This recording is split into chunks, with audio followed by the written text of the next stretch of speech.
I'm joined by Alizé Bouskar, co-founder of Zero Waste Shanghai. And joining me now from Shanghai is Alizé Bouskar. Our next speaker, Ali. Ali, so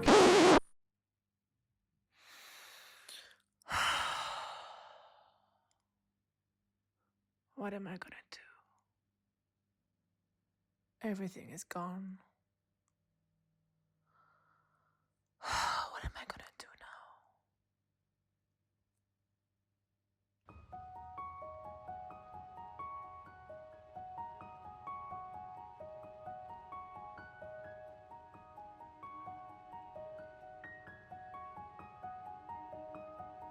There were a bunch of people there and it was late in the night and the party had sort of moved toward the kitchen area. We're sort of all around the kitchen there, kind of table, and you then started talking about that idea and we started riffing on the idea. We started just joking around. It's like, oh yeah, Lize's gonna go around, China in a van, and she's gonna live in the van and just visit all these cities, and she's gonna meet people, but we didn't really know what you were going to do, what the purpose of the trip would have been.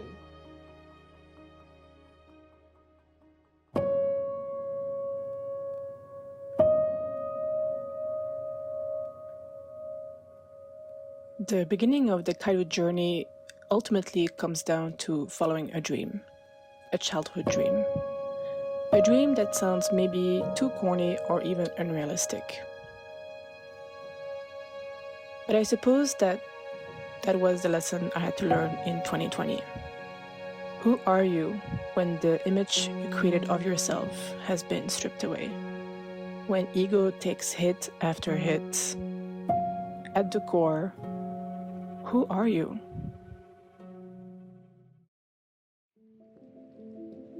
In my case, if it hadn't been for my close friends, it would have taken me much longer to realize that. On a cold winter evening in Shanghai, nearing the end of 2020, I had gathered my closest friends for dinner. It was late in the night when we started talking about what was next for 2021. Everyone shared their hopes and aspirations, new business opportunities, finding love, a move elsewhere, and travel, of course. When it was my turn to speak, I simply said, I want to live in the countryside or in my van. Since I was little, my dream had always been to discover the outside world. I would dream about tying my bed sheets and crawl out of the window with a small backpack to be alone with the earth. I didn't share this with many people. Most of my close friends didn't know about it either. But that evening, I had nothing left but that. Looking back, I believe that dream remained because perhaps it was the most authentic one. So I thought to myself, okay, what's the first next small thing I can do to get closer? And then a simple thought, text my friends and ask for help. We met for coffee right on Nanchanglu in a little typical Shanghai coffee shop. And then I guess we started from the beginning again, based on that conversation at the party. Yeah. But still, that was like a dreamy kind of, this is what we could do, kind of like a not grounded conversation. And then we just, sat next to each other and were like, okay, so how would this happen in real life? Yeah. How would you get the money for it? Who would distribute it? Yeah. Would it be on TV? Would it be on the internet? Would it be for Western audiences, English speaking or French speaking? Would it be distributed in France or Europe? Or would it be on, Discovery Channel? Would it be on some of those kind of bigger channels, BBC we talked about? Or would it just be like a more independent thing that you would self-publish, maybe on YouTube or on Bilibili or one of the Chinese platforms, right? Yeah. And so we started strategizing that distribution side. We started talking about money. We started thinking about, okay, how much would this thing cost? You had already worked on a budget. I had already a small budget, yeah. Which was, the basic things that you would need. And then we said, okay, the biggest thing was the van, I remember. The biggest budget item would have been the van.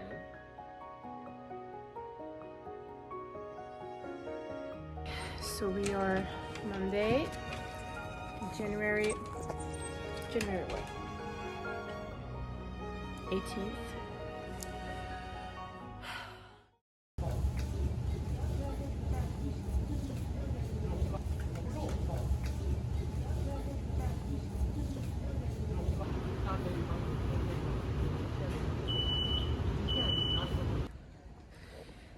Alright, so just got off line 10, 11, at the end of line 11, in the middle of nowhere, never been here before. And yeah, third time I'm gonna check out vans. I found this park on Xianyu, the Taobao secondhand app. The algorithm, I think, understood what I was looking for. Anyway, I added 3 people on their WeChat who turned out actually were all in the same place, which is I think just behind here. I just need to see where I can enter. I think it's in the back. But I'm excited. I'm so excited. I don't know, I have a pretty good feeling about this one. It's the third time I travel out in this part of town to check out vans. Third time is a charm. Let's see. Let's hope. I don't know. I asked them beforehand. I was like, yo, if I'm gonna make all the entire trip back to this part of town, I need to make sure you have the van that I'm looking for. Here are the dimensions. And she was like, yeah, we have many of those. So yeah, let's see. Excited.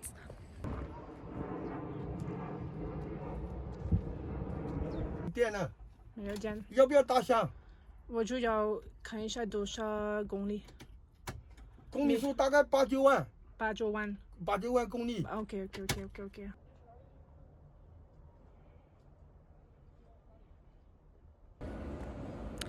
Okay, so I test drove the car. Marie, my friends, told me to check the how do you call that? Where like you change. Anyway, la boîte à vitesse in French. I'll figure it out how to translate this in English.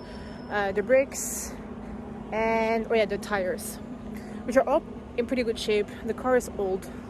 I mean, no, it's not old. It's used. They're asking 10,000 RMB. Sorry, 100,000 RMB. Which is, I mean, I'm pretty sure I can bring them down more. I think I can maybe get them at 85, 90.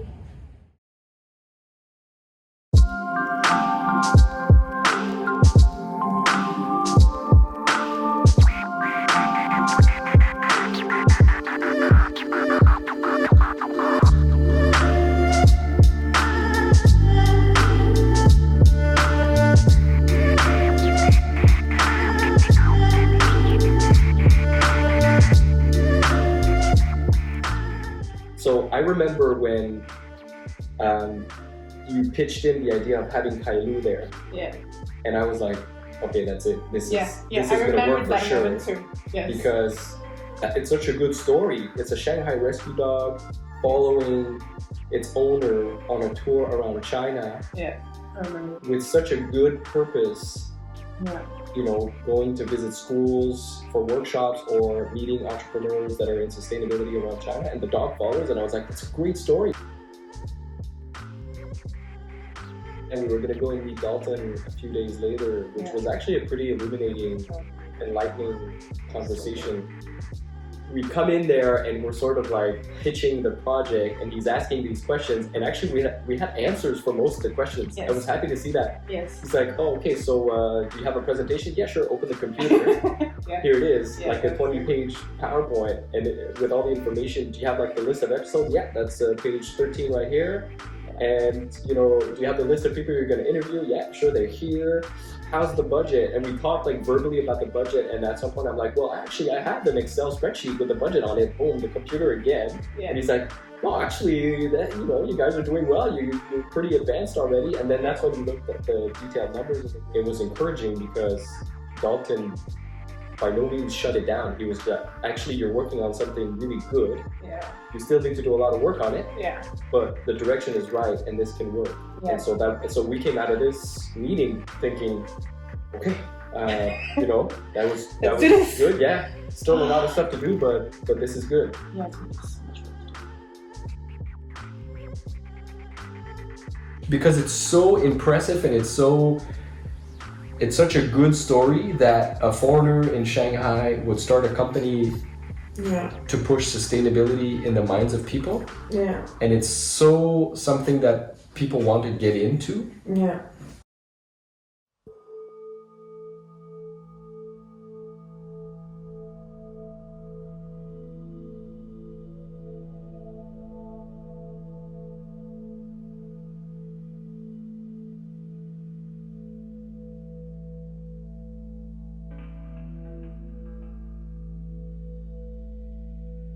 I decide that July is a good time to leave, which means that KAILU and I have 6 months to prepare for the trip.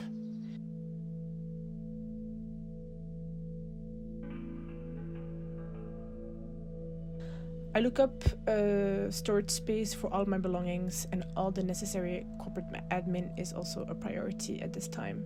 Besides this, I'm actively looking up secondhand vans around the city while looking for sponsorships as well.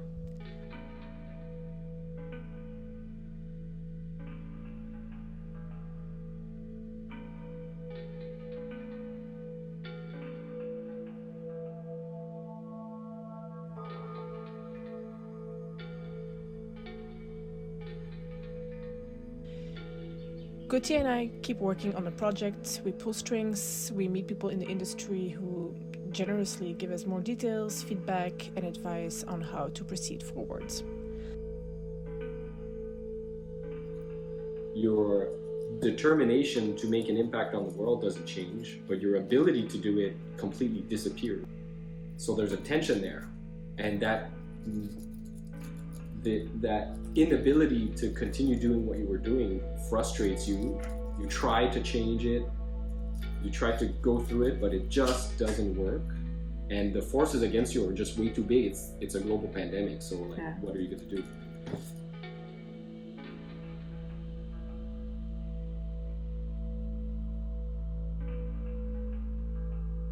It's thousands of people online who are going to watch the video and say, hey, first of all, this lady there on TV is interesting. Second, there's sustainability entrepreneurs in China all around. There's people pushing this as an idea of like how you build a business in China to be commercially successful. Well, you can also do it while being sustainable. I also make time to spend time with friends outside of the city.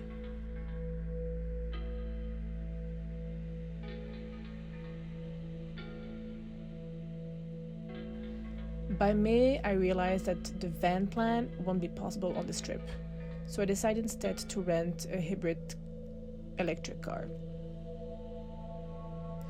That little moment of flexibility and adaptability becomes a huge lesson that I will learn to practice more often once on the road.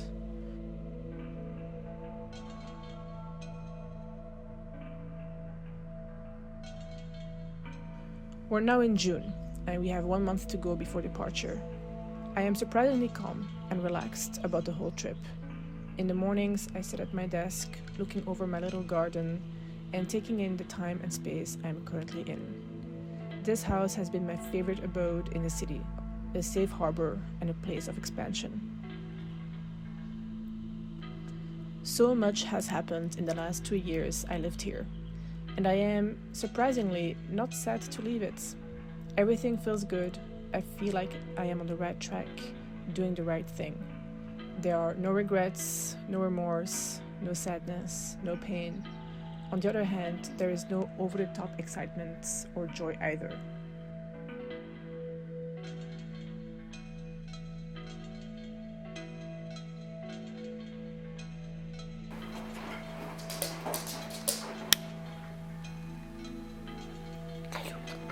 Shall we go?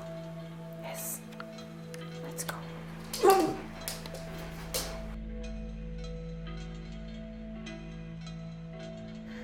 On the morning of our departure, I meet friends for breakfast, and as one of them waves us goodbye, KAILU and I leave the concrete jungle behind us.